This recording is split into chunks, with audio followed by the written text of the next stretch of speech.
Ito, Epson L120, L121, ayan. Pag inoon, wala oh. Diba? Ang hirap.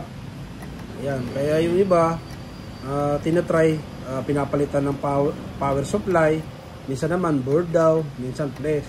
Ang gagawin dito, ganito gagawin nyo, tanggalin nyo sa outlet, doon sa saksakan. Ayan, halimbawa nakasaksak, di ba? Ayan, ilagay nyo muna dyan, babalik tayo rito, lulong press natin to.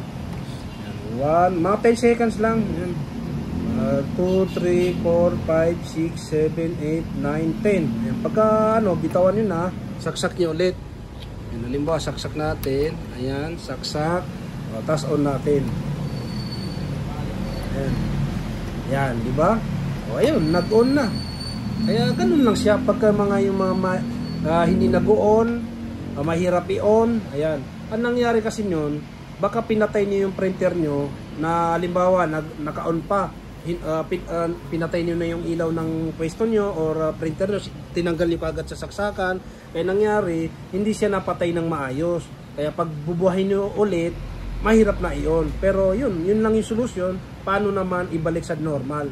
Kaya yun, sana nakatulong. Huwag niyo pong kalimutan i-like, i-share yung ating video. Maraming salamat.